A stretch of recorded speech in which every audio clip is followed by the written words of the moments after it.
the secrets that make us sick. You can't fix what you won't acknowledge. So let's have a conversation on this time. We're taking it out of the box, yeah, yeah. We're taking it out of the box. We're taking it out of the box. You know it's time. So let's talk about it.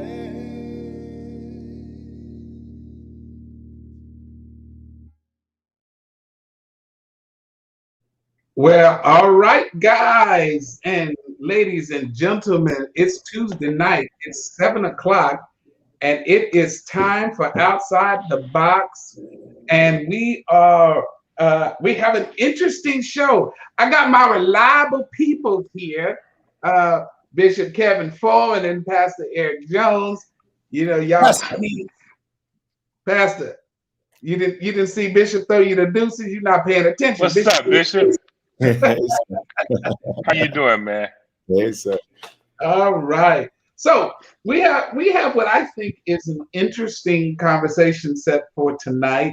Um, it's funny.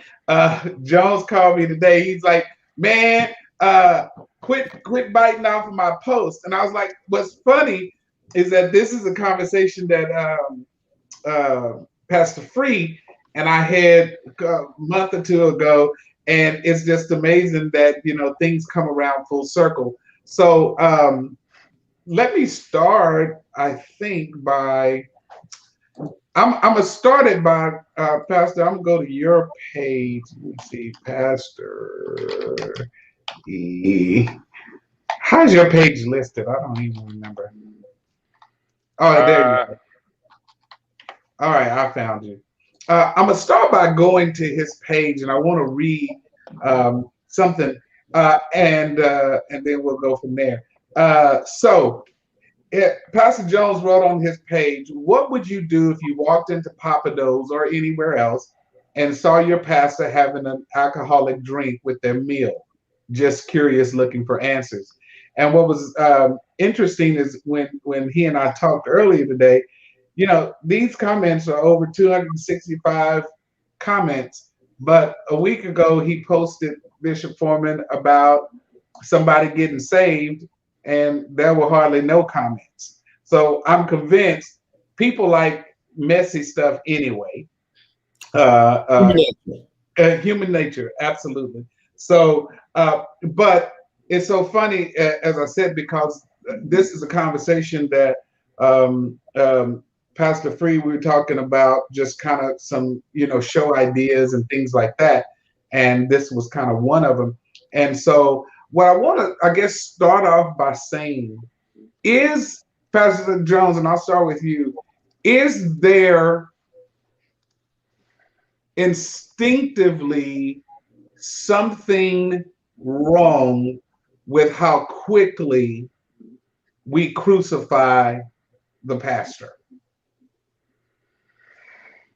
yeah, yeah. There's something wrong with it.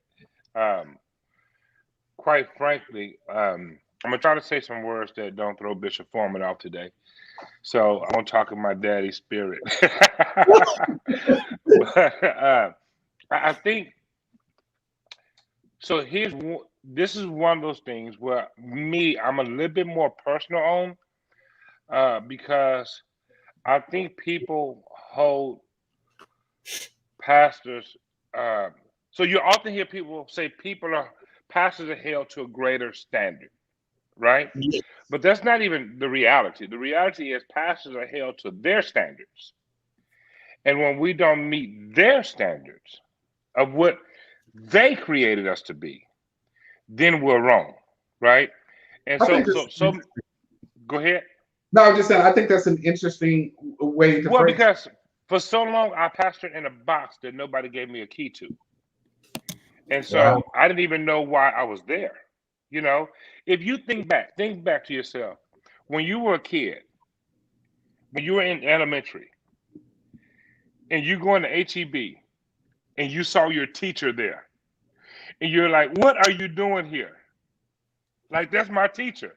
Nobody expects their teacher to be at HEB. Well, how else are they going to eat? You know, what does that mean? That means we put them on a level that they didn't put themselves. And so I guess my biggest issue is most people will condone their pastor for doing something they do every day. You mean condemn? Huh? Condemn? Condemn. Okay. Yeah. Most people will condemn their pastor for something that I said condone. You're right. Thank you, Bishop. That's my dude. They will condemn their pastor for something that they do every day. So, but let me ask you this, Jones, before I get to Bishop. But is there a line that pastors should not cross? Yes. And I think matter of fact, there's multiple lines. But I also believe that there's also lines that pastors should not cross publicly. Okay, and so there's okay. What's the distinction? The distinction is not what I'm able to handle, but what you're able to handle. And so I found out that I was wrong, but I was chastised by an older pastor friend of mine. Not chastised, corrected. But I used to say, it is not my responsibility to be held accountable for your lack of biblical knowledge. And in reality, there are just some people who I don't believe are educated enough biblically to even know where they should be standing on any position or any judgment, you know. And so I think you just got to be careful, because you don't want to be responsible for anybody moving backwards spiritually because of your actions. So, Bishop, Jones said there are at least two lines: what pastors shouldn't do and what pastors shouldn't do publicly. Do you agree with that? I think it's always, the Bible says, don't let your good be evil spoken of. I think there's a principle there. I think the principle is just because I can doesn't mean, and the Apostle Paul even talks about this, just because I can doesn't necessarily mean that I should in a public setting. And because of this reason, because of how it can be misunderstood, misconstrued, misrepresented. Yesterday evening during prayer, I was praying and I was caught up in what I was saying, and I was trying to say necrosis. I was talking about leprosy and how leprosy is a disease of the immune system. You get wounded, you don't know that you're wounded, and you can begin to have necrosis of your skin. What came out was necrophilia, which is, for those who may not be familiar with it, Bad people. that is sex with dead people, or an infatuation with. Oh, infatuation. Yeah. Right. And so, and then I prayed, and then I came out, then I went back into it, and the wrong word was still in my head. So I did a video yesterday after prayer, and one of our great harvesters had brought it to my attention. I said, "Oh my goodness, I did not even pay attention to the fact that I said the wrong word."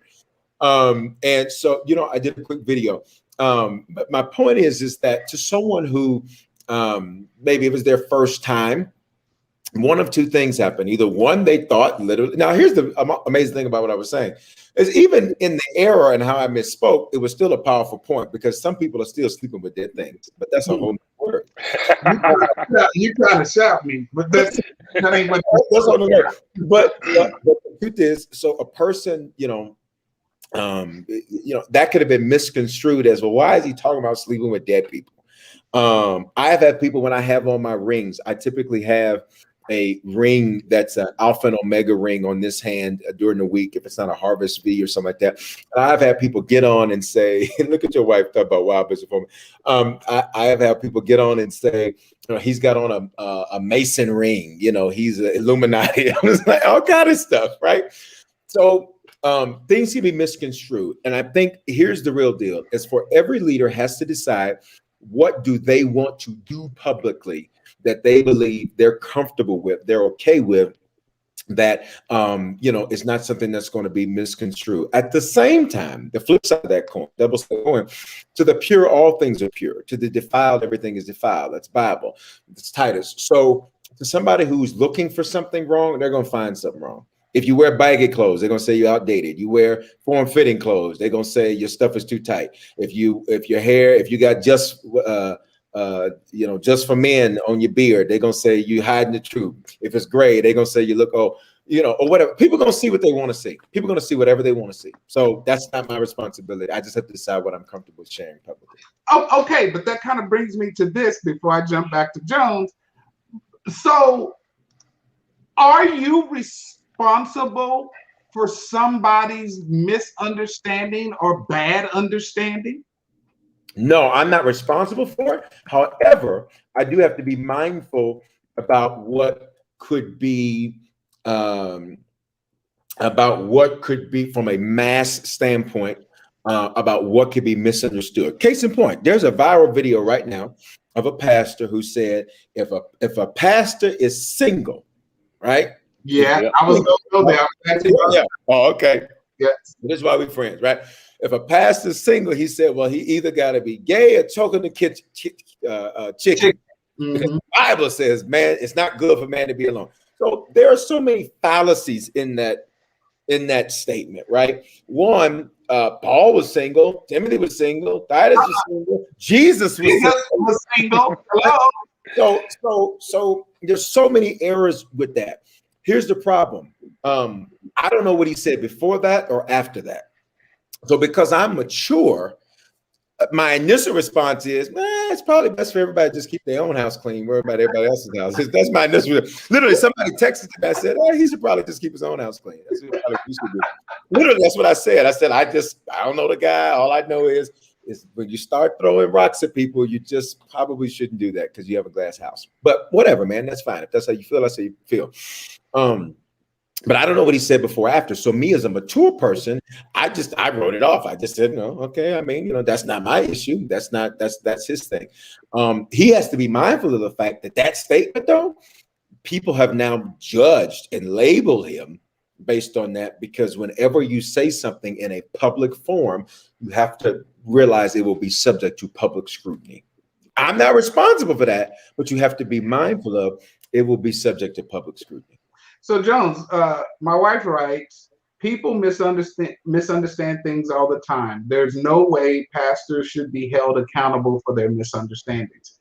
And while I agree, in theory with that, that's just not reality. Would you agree? Yeah, I agree with it in theory. It's just not reality at all. So here's then the thing.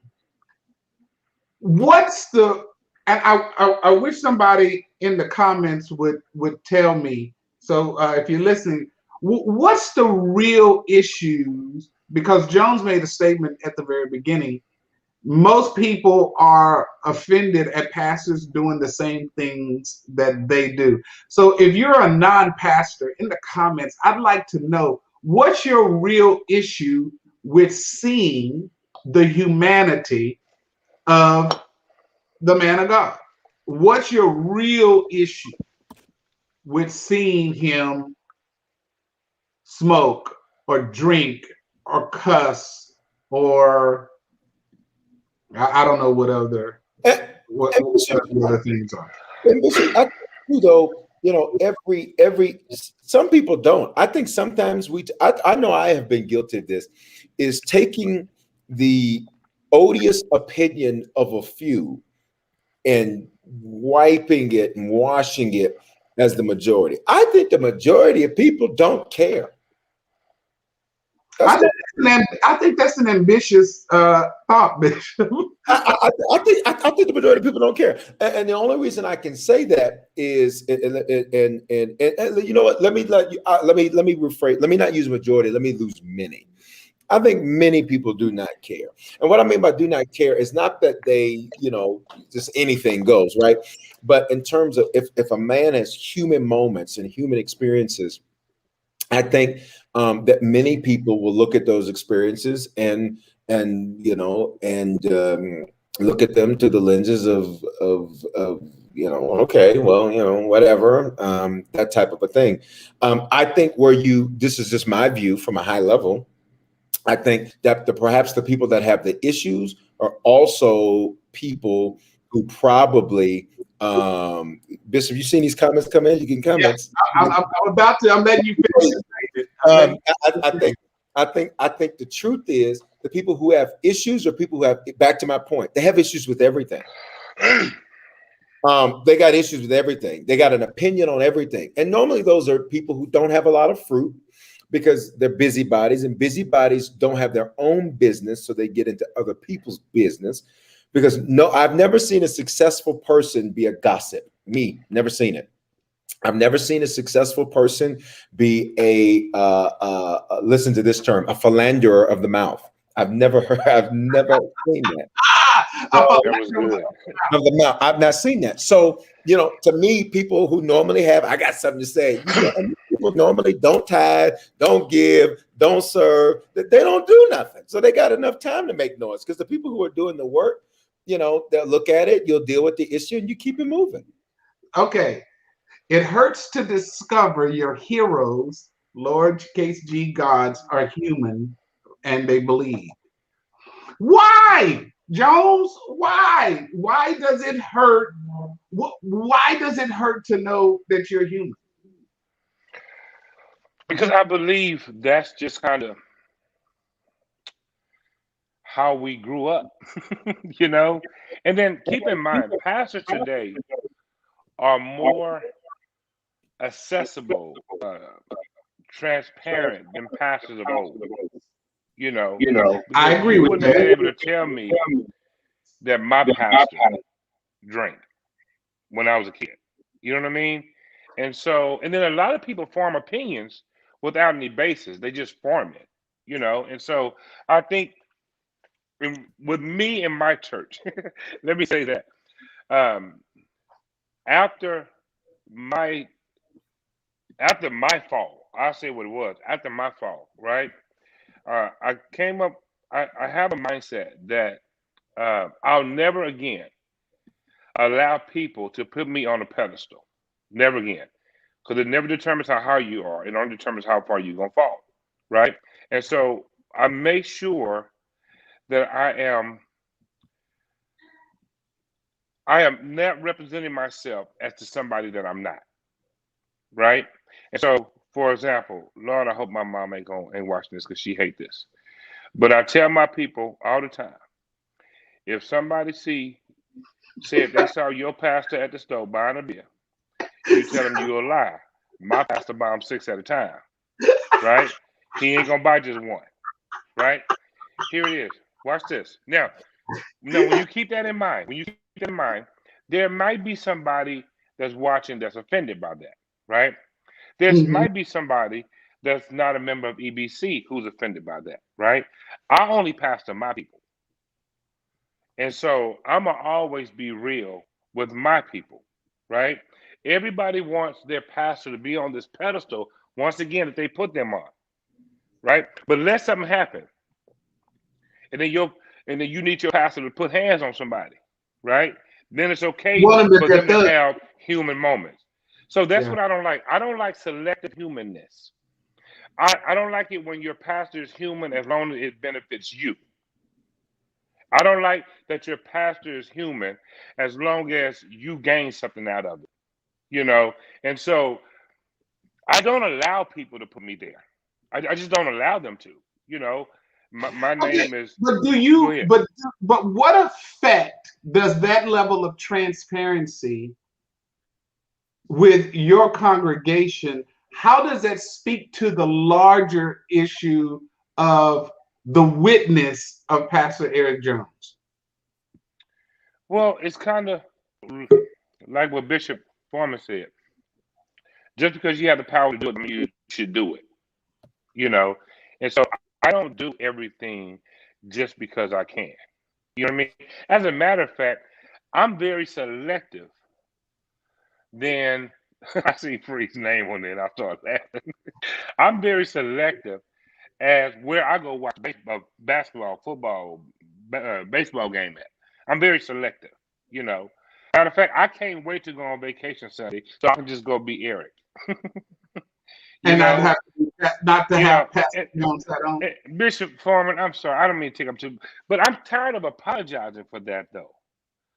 I'm tired of apologizing to people for being who they are, but they expect me to be more than they are. I'm tired of it, you know, and so, you know, that's my 2 cents. Be quiet before I go on. Okay, good. I want to address a couple more things, and then I have a very strange question that I'm going to ask each of you to address. Let's see here. We did this one. Let's see. I see them in their own position of self as an individual. They're responsible for their own salvation. Okay. I disagree. I believe there are more people that care than you know, given all of the backlash that pastors receive for being human. Interesting. People who have issues with pastors usually have a small sample size of personal interactions with pastors. I like that. I think that's real good there, Q. Let's see. The issue is those pastor leaders that came before did all those things in private as if it was okay. Then when the pastor's issue came out, it was a big thing. But pastors today are breaking that trend to show they are human but still carry the word. But Chris, this is, I think, what I'm about. This is where the shift that I was going to kind of go into. Is it that they did it in private, or is it that now? Because I think there might be a battle, and Free, I want you to jump on this one first. There may be a battle of, are we preaching a standard that we don't uphold? And so now the people are saying, okay, you preaching about hoeing, but you a hoe. You preaching about drinking, but you a drunk. You preaching about, so is it possible that there's a lot of preaching about stuff that now that we're doing, and so there's a justification for folks to have some issue with how we live? Free, that's for you first. Good evening to everybody. Pardon my tardiness. I was being a pastor, and since I'm human, I could only be in one place at a time.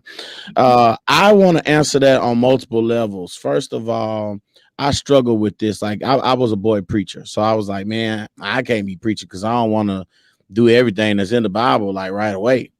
And then one day I realized my doctor was fat, and that kind of like resonated with me on a weird level, that the person who was responsible for my health, not my adult doctor, but as a teenager, was a overweight Asian man. So like for him to administer medicine, it didn't necessarily mean that he was living it as an expert in his own life.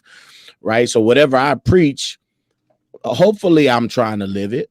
Right. But I can't take it out the Bible just because I haven't mastered it yet. Our job is to preach the word. Now, we do have a responsibility to be an example. And so I think that, being a just flat out hypocrite, that that's whack. But at the same time, just because I'm preaching something doesn't mean I've mastered it. And so the same word that we release, we also have to receive. And I think people need to understand that we're all works in progress. God doesn't call perfect people, right? As a matter of fact, I could probably make the argument that he consistently chooses the worst people, except for Bishop Foreman. He chose a polished product with Bishop Foreman. Everybody else I'm looking at on the screen, man, y'all some sinners. And so God, that's just the way he does. So I think that's one part, but then I think the other part is the truth of the matter is I'm a big proponent for, like, if you gonna sin or if you gonna struggle in private. I am that way. Now I know that there's a bunch of people who will say, well, the thing is they need to see the real and this, that, and the other. But I believe the Bible is very specific about, even some things that you can do. You have the liberty to do, but you shouldn't cause other people to stumble. And so there are some things that are permissible to me, but I choose not to because I understand the mantle and the leadership responsibility and capacity that I wear. And I'm always mindful of this thought, and I'll shut up, that I don't want to be responsible for taking somebody to a place that I can come back from, but they can't. Because I wear the mantle of a leader. I don't want to take somebody into a space, a place, a situation that's nothing for me, right? And I can snap back from it. It doesn't injure me spiritually. It doesn't cause me, any type of harm. But that person is affected in a way that they never come back from. And I just don't ever want that on my hands. So I'm not perfect, but you're not going to see my imperfect. Well, you probably will, but not intentionally. You're never intentionally going to see my imperfections because I don't want to be responsible for harming or hindering anybody. Oh, okay. But with that in mind, Foreman, here's what I want you to answer. Then I have some more comments I'll get to. But here's what I want. Okay. So because kind of keeping with what Pastor Free is just talking about. Right. But so I'm taking my wife out to a nice dinner. We having steak and lobster, even though I don't eat lobster. We having steak and lobster and Mernay, is it Mernay or Mernay sauce, whatever. And I don't want a Dr. Pepper. I want a glass of Chardonnay or Pinot Noir. So can I not, because I'm trying to be so darn protective of what somebody else might say, am I not allowed to have my time with my wife on our special day because, whoa, be careful, I might offend somebody who sees me having some wine? Well, see, again, offense is different than sin. So one, just for the sake of being clear too, I am human, Pastor Free. I could assure you. Come spend the day with me.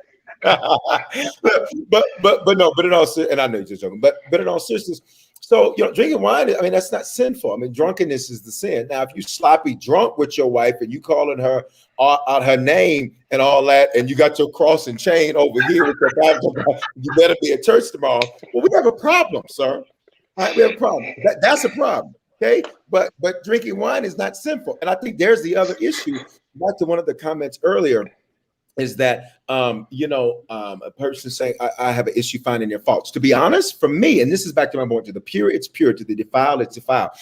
I loved learning the proclivities, nuances, weaknesses of men of God that I revered. You know why? Because it made me realize they were human and I'm human and they're called and I'm called. And so we all working on our salvation with fear and trembling. I don't want to hear pastors good stuff. I don't care nothing about your budget, how many people. I don't care nothing. Where are you hurt right now? Where are you struggling? Where are you dealing with some? Let's talk about that. Because I could care less about the wins. Because if you want to start having a urinating contest, then just drink a lot of water and we can do that. Outside of that, I don't care about that. Tell me where you hurt and tell me where you're struggling, because from our weaknesses, that's where we can get stronger. So there's the issue. And I see somebody say it's not overindulgence. It's not that. Let's be very specific. The Bible says drunkenness. Overindulgence is a relative and it's a subjective term. So the Bible is very clear about drunkenness. So we want to make sure that we just stick with the word. So that's the whole point. So a person who says, I just don't want my pastor to drink, well, that's your prerogative. And you can do what you want to do. If that's an issue for you and you find that out, you got a problem, that's your issue. Just make sure that same measure of judgment you use on him, you use that on yourself. But here's the problem with what you said, Bishop. The problem is that many times people can't make or don't make the distinction between sin and the other word just left my mind, i.e. having a drink and being drunk. They see it as the same thing. So when they can't make the distinction, then what are you left to? That's not my issue. I learned to not make other people, this me and the other gentleman, I'd love to hear their thoughts. I learned a long time ago not to make other people's issues my issues. You know what I'm gonna learn? Because when I started getting lied on, and every pastor on here, I would imagine, has experienced that. Every person in your chat has experienced being lied on. You ain't never been lied on, Pastor? You ain't been listen, because he's more human than a man. So I discovered that the truth to some was irrelevant. It didn't matter. If you had a preconceived notion or something you wanted to believe, that's just what you were going to believe. So whatever you saw reinforced what you wanted to believe in the first place. we have a whole political faction in the United States that they could care less what the facts are. For them, give us an individual who has lost everything he's ever done, who has lied every time he opens his mouth. But this to them, they see that as God's anointed, and this is, they want to believe that. So I have discovered that that's just not my issue. So if a person can't make that distinction, I will teach what's right. I will do my best to give a great example. But at the end of the day, if that's your issue, that's your issue, and that's not my issue. But so Jones, how do you overcome their issue? Or do you? What I stopped doing is I stopped fighting social sin a long time ago. There's social sin and you have biblical sin. And social sin is what people deem. Social sin is, cleanliness is next to godliness. That's social sin. That's just something somebody heard, something somebody been told. And I think that people, they're going to perceive what they perceive, and so it's kind of hard to overcome. However, back to what Pastor Free said, and kind of back to what I said earlier, I'm very careful on how I present myself, especially out in public. Like, the scariest thing in the world is to be at HEB getting something that people deem as social sin, and all you hear in the back of your mind, back of your, hey, Pastor E, right? The first thing you do is check your basket, right? and so I just think I kind of stopped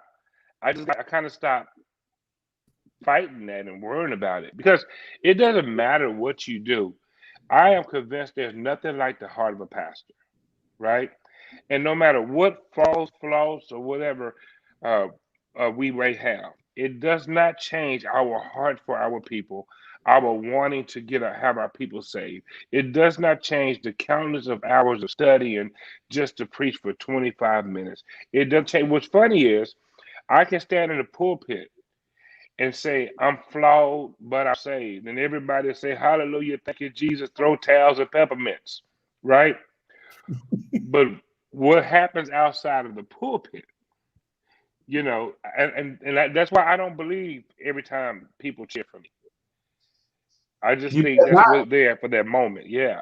You better not. Okay. And Chris said people will talk regardless. So and I think that's true. So let's see here. I think a pastor being overly protective of your witness also hurts people. You have to show people a certain level of humanity. Otherwise, people will aim for the unrealistic goal of perfection. But here, how do you measure that, Free? How do you measure how much to show without showing too much, so that the platform doesn't become even higher than what it is now?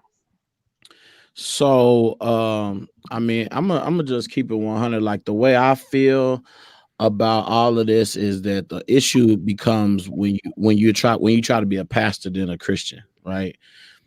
I still try to be a Christian first, right? So I've been called to a different level of service. Maybe I wear a different mantle, but I still have to work out my salvation with fear and trembling. So I've got to please God first, right? As a Christ follower. And I try to allow that to govern me before my title.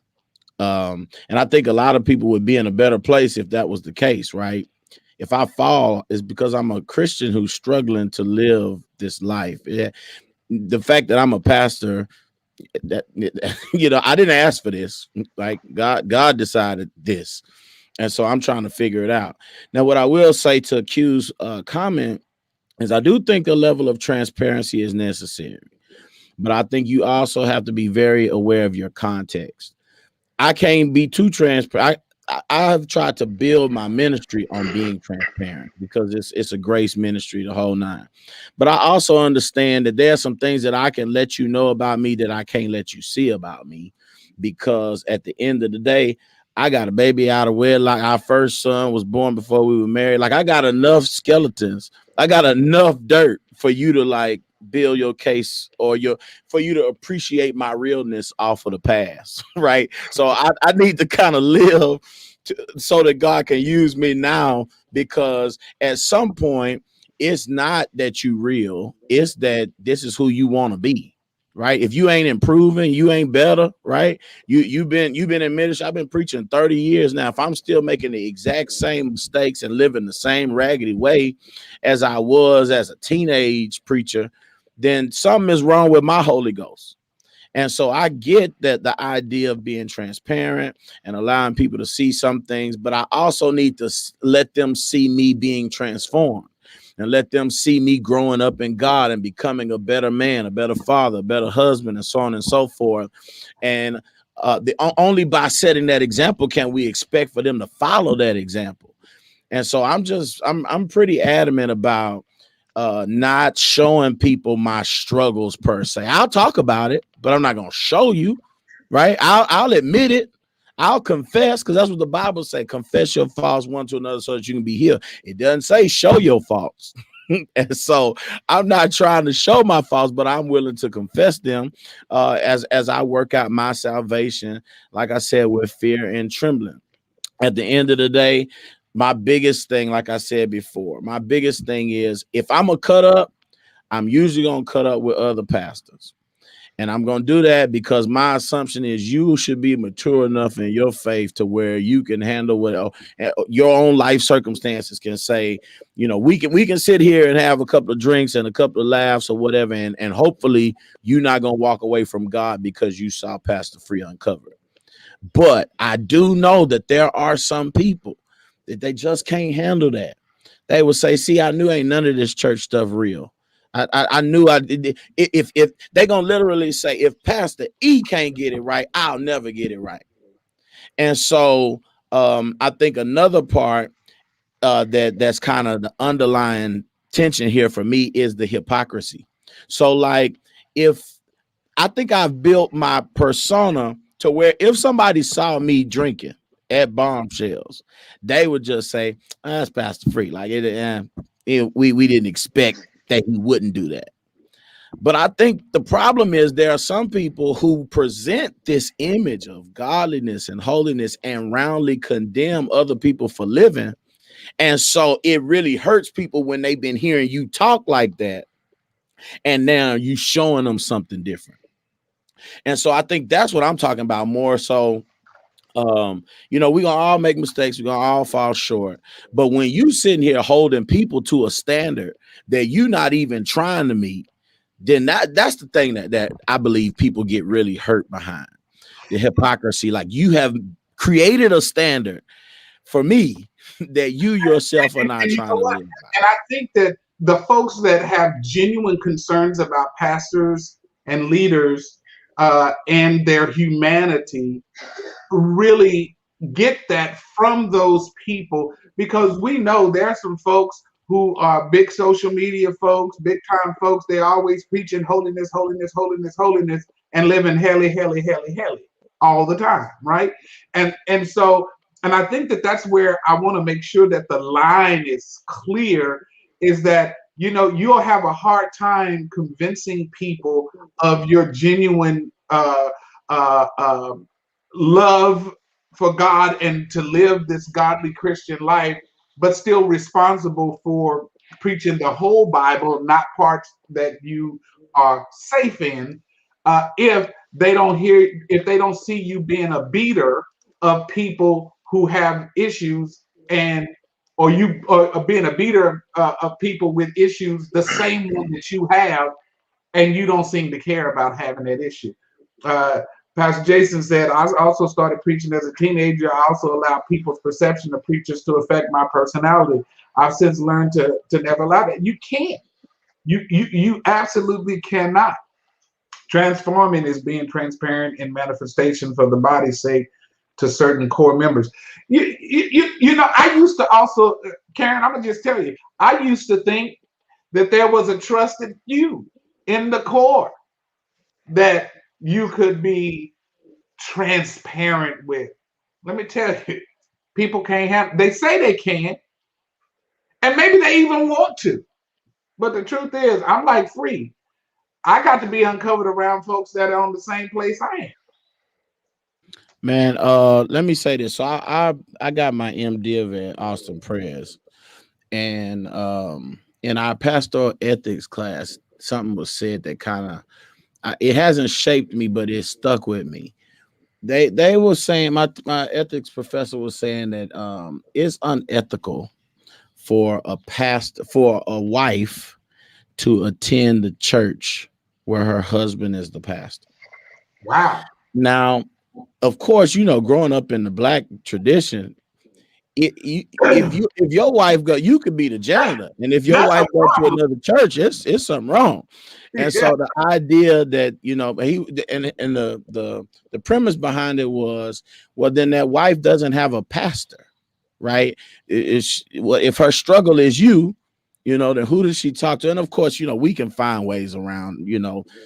I'm okay with my wife talking to another pastor about whatever, or a pastor's wife. So I understand ways around it, but that principle kind of stuck with me, and I kind of generalize it to the fact that when you have a core group of people that you let close to you, you let them in your house, they may see you differently than the congregation.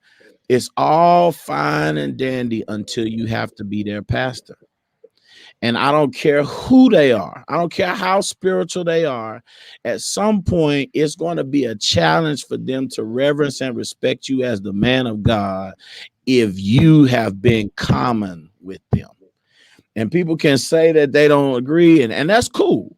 I just know that it is true that, it takes a special type of person to even be able to maintain respect after seeing you in a common light.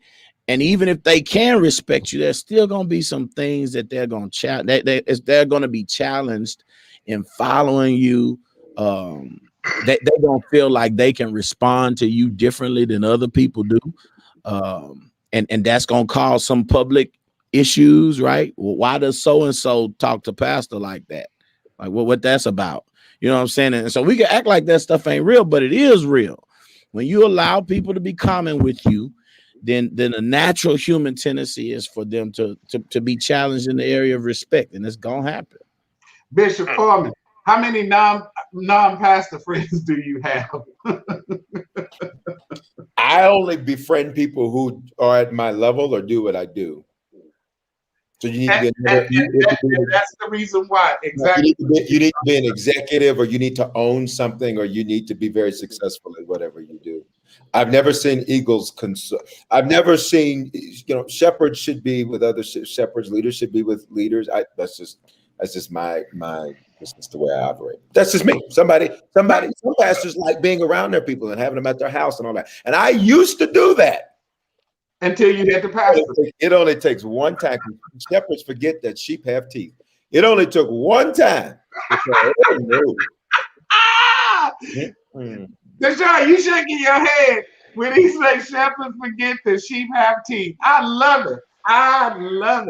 And these niggas sheep be having like gold teeth.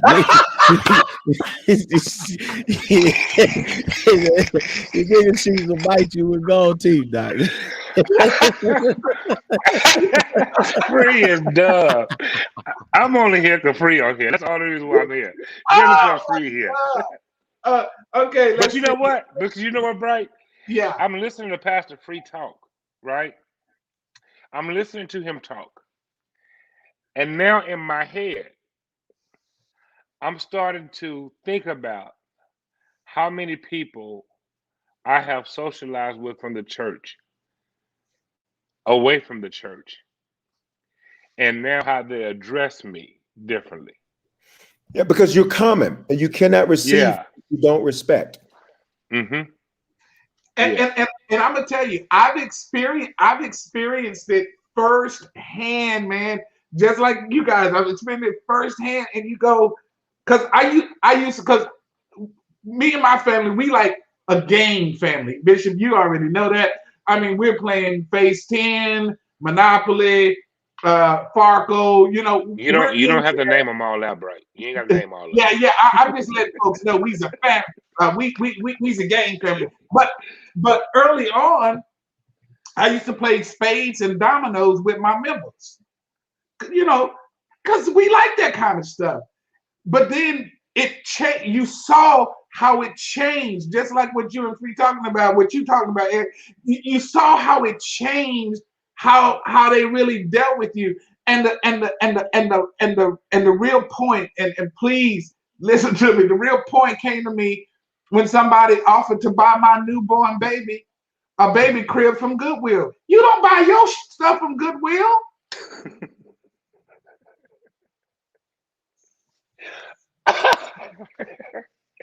Right. Oh, Pastor, I have something that I was gonna put out for the bulk pickup. So you don't want it, but you think it's good for me? Like you thought we was there? That's still on you, ain't it, Doc? You Yeah. breathe. Nah, he ain't here for that. That nigga get mad. Don't say baby stroller around me. Yeah, I ain't here for that yet. Let's see here. And don't do. There's a lot of comments. I got to get to them. And don't do dirt in your own house. If you're going to lie, steal, whore, etc., don't do it with your own people. I mean, obviously. Yeah, but I think that's even a leadership principle too, right? Just from executive leadership, executive management. Many companies have non-fraternization agreements. Don't bring that in our company. We're here about the business, and I think for many people, just to jump on up, many people, pastors, leaders, different people don't realize that the purpose of the church, like it's not for you to have. I know we talk about community and family and all that, but there's a mission behind that that's bigger than you having new people to hang out with. Well, I'm gonna stir that pot because I feel some kind of way. I get about that, don't eat where you mess. I get that part. But if I get one more pastor jumping in the inbox of my members and they come and telling me about, you know what I'm saying? So cool, don't mess where you are, but don't come adding burden. Hold up. Oh no, you didn't start it, right? Yeah, I'm just saying, No, if I bring you in to preach, and you come in and then you mishandle yourself, you do a lot of things. First of all, you should, because people believe that whole birds of a feather flock together thing. So if this who pastor brought in, this must be who pastor is, and that type of thing. I just, yeah. So I appreciate the comment, but yeah. Yeah, but let me tell you something. So we had a pastor, we had a couple of pastors, Bishop Bright is aware, who that same scenario happened, where they began to operate. We had actually 3 come to mind where they operate and they have not been back because they did that same exact thing. I am a believer that you stay as a shepherd, you stay out of other people's sheepfolds. If you're a single pastor, you have an interest in someone, you go to that pastor, man of God. I'm interested in Sheila E. All right, I'm just you random name. All right, because I don't need nobody in my inbox. She played the drums. I'm just because somebody will be in my inbox, Bishop. You call my name out, and I just know.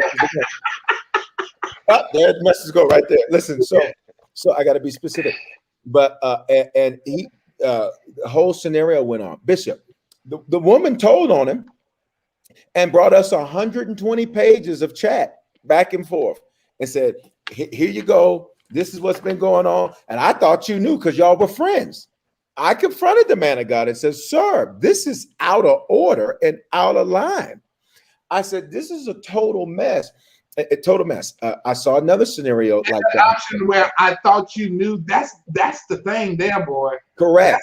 Back to Pastor Free's point. So I'm glad he stirred it because that's another great point. Those are just sloppy people, and one sloppy does not represent everybody because I am ardently against that. I am the type to where if somebody, I'll just use Pastor Jones for example. If somebody said, I go to, is it Emmanuel, Pastor? I go to Emmanuel. Yeah. I would say, great. Well, I'm going to talk to Pastor and I will communicate through that, but you're not going to talk to me directly. We don't do that. We don't do. Matter of fact, who is your pastor? Because we don't do that. So I love what you said, Pastor, because I've had that happen 3 times, and each time those individuals have not been back, and I have made it very clear from the pulpit, in a respectful way, because I'm a pro man of God guy. So I believe in what we do, but this is not me, and this does not represent who we are. This is not acceptable for someone to do that. Yes, they do. Let's see, boy. We got Hey, man, the gold teeth sheep, that was classic. No, I No, can't. listen. That, You need to go that was. like That you was. have a Matthew Sometimes I'm May on. When I'm on, I'm on. Because I can't you needed that just from see it? Because you see it in your head. Anyway, but look at what Pastor Okay, Jason said. so I allow see, that's why I'm tripping because I got a visual when you said it. look, I'm about to look at what Pastor Jason said. I allowed one of the deacons to address me by my first name, and our relationship changed. Yeah, I that's a good thought we one. were close. I blocked somebody last night on prayer who did that. That's a good. You do not come. I'm not sure. You don't come to me that way. And if that's a problem for you, I understand. Find you somebody else to follow. Yeah. Okay. All right. Good. All right. So let me take this comment down. Man, this has been great conversation. So here's what I guess how I want to wind the conversation down. So did you say wine? wind. Oh, Let me find out. Yeah. How do we? So then, I guess what's the period? Where do we place the period? The period is this. Is that I agree. I think there's been a preponderance of conversation that suggests the reality is. You see, all them words I just kind of put together like that. The reality is you can't handle it sometimes, and so we have to be protective. And it's not that we being hypocritical, but the reality is you can't see too much because you can't handle it. And we don't want the responsibility of you saying, I would have never done that. Because I'm going to tell you, I've told Bishop Foreman this story before, similar to what you said, is that there was a time I had a real misunderstanding of who pastors were until I became a preacher. And I remember saying, oh, you do that? You can say that, yeah. You can wear that, that kind of thing. But they did a good job, I think, of not being so open. Are we? And here's the last question of the night: are we this new generation of pastors who are younger? And maybe because all the pastors I really knew back then were old, and now all the pastors I know now are young. But Well, the reality is, Roy, when we were younger, they were really our age. Is that what it is? We just. I guess you might be right. But are we? What was my question? Are we too open? Do we put too much out in the ether for people to have to decipher?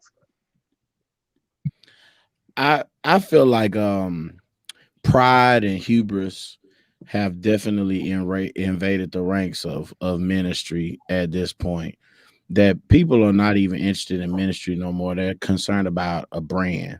And so like that bravado and that swag, it dominates everything. Because to me, there's a difference between me being human and me abusing my power. And I feel like there are a lot of pastors who have done a lot of dirt because they could. Like, who gonna check me? What you gonna do? And especially in the Black culture, we were kind of raised up that if you can preach, like if you can dump the house and don't fool around and be gifted, then you can live any kind of way. Just get to the pulpit on Sunday and it all washes away. My favorite all-time preacher is Clarence LaVon Franklin. But it has been well documented that my dude had like some demons, but it didn't even matter because he was gifted. And so to a certain extent, he was able to abuse his position and abuse his authority and his gift. And so I think that it's a lot more of that going on, that a lot of people who don't respect the traditions of the church or ministry, they just see that they got a little power, they got a little authority, and they running things, and so they do whatever they want to do whenever they want to do it. Do you think, but Deshaun, do you think it's different culturally? Do you think that the less melanated brethren have the same issues? I'm gonna be honest, and I believe that this is a cultural issue, and that's because I have God has blessed me to kind of have fellowship with white pastors. We got a lot of differences in our culture, but Facts, but I bro. believe it's all systemic too, right? In our culture, is very rare for us to have anything. So you fool around and give somebody some power, some authority, and they don't know what to do with it, they will abuse it. So it's systemic. Whereas our white counterparts, they kind of grow up with something to run. You got a business when you 10 because anyway. So I think that's part of it, but I also think social media plays a huge part. I'm sure it's already been said. There's nothing new under the sun. People are doing what they've been doing, but now you can get blasted easily, right? People know all over the country, you know. And then I think the last thing I want to say is that, man, people lie. Like, and that's one reason why I try to be very cautious about the way I live, because like people will make up enough lies to where I don't need to give them nothing, right? And in the story of Joseph, a lie is told because the cloak is left. And if I'm never close enough for you to put your hands on my cloak, then maybe I can cut down on the lies. But I still know Negroes will say, you wasn't even there. They'll be like, yeah, Free was there too, and yada, yada, yada. And the thing I can't stand is that people will believe it without fact checking or anything. It's like they want to believe some negative stuff because bad news travels fast. But do they believe it because we have given the vibe that that's potentially who we are, or do they believe it just because they like me? I don't think you have to give the vibe that that's who you are, because as a matter of fact, it's a juicier story if that's not supposedly who you are. I agree with I think Negroes like to tell lies, like they like drama. They like to put out a story.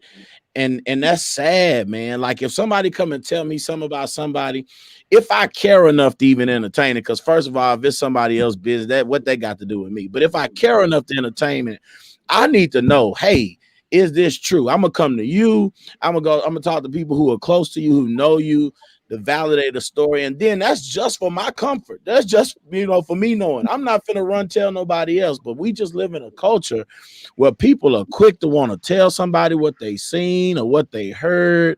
And they don't realize, man, you affecting somebody's family, somebody's livelihood, their integrity in the public square just because you want to gossip. And that's like stupid to me. Like, sometimes I'd be real embarrassed at our people.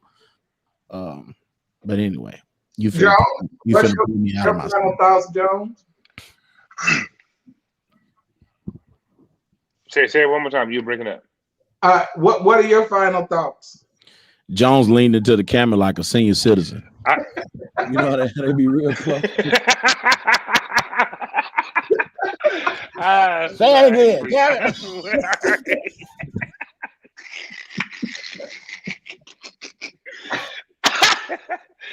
This dude is stupid. I hope you choke on your drink. There's not a period. It'll never end, right? The thing that I hate about it, if you, me, Bishop Foreman, and Free are on this platform tonight, tomorrow Bishop gets into something. Well, I'm gonna say Bishop Bright. He's more likely. What? The issue is, but seriously, the problem is they're gonna view us all the same, and they're gonna broad brush us off. I told you that's how they won't say. You hear what Bishop Bright did, right? They're gonna say them, and they were just on there the other night. So my thing is this: give us grace. Give us the same grace that God gives us. Stop putting us in a place we didn't ask for. I don't mind being high enough to be respected, but not too high to where you expect me to be your spiritual Superman. And your pastor is a human, for real. He's a human, And so I remember the first day when one of my musicians was playing for us, and I walked out there before church, and I had on shorts and some J's. He was like, "What?" You know what I mean? Like, we are human beings. Like, we're not just like pastor that guy every day. Like, you know what I mean? Like, we're gonna be humans, and I just wish that people would give us the same grace that they give others around them, and still love us the same. Now, Jones, people will never respect you when they didn't see your knees, Doc. That I don't blame you. That I wouldn't either, bro. Once they see your knees, it's over. I want you to address this, Bishop Foreman. Ivy says black pastors require that standard more than white pastors when we're just talking about the contrast. Because Q said black people also hold our pastors in higher regard than the whites. And then Ivy said black pastors require that standard more than white pastors. Again, I can only speak from my paradigm, and because again, the church is not a monolith. Even African American led churches are not a monolith. So I can't speak to that. From that, I would not say that black pastors require that more so than I think that it is just a cultural. It's cultural, and for that deal. And again, to this, my experience is slightly different, just even in some of what the gentleman just said. That I believe that the reality, is when it comes to a pastor and how pastors viewed and that kind of thing. I agree with what Pastor E said. You need grace. I agree with what Pastor Free said in terms of the importance of needing to, be careful about how one lives and being good. I think at the end of the day, if I was to surmise it for myself, is the heart of a shepherd is that a shepherd does what's necessary to protect the sheep, and fight the sheep, defend the sheep, even if the sheep got gold teeth. I look for a picture of one, Pastor Free. I could not find one, but I'm going to call my graphics. They will have one. I'm doing a series with it, and I will share it with you because I'm going to do a series with that. That is going to be hilarious. I'm gonna make a T-shirt. So send me the graphic. Yeah. I think I saw this at first. Free. I'm gonna tell you why that's funny, because when Jude was on a few weeks ago, we were talking about something with Mother having can't play the piano like some with those boxing gloves on, and they sent me a picture of it. I want to see that, bro. I want to see that. I'm gonna send you the picture for Yeah, Nishad, you saw it, didn't you? That was funny. Okay, all right, guys. Thank you, everybody, for your comments. Thank you, men of God, for being on the show. I think we had a great time. I'll see you next Tuesday for Outside the Box.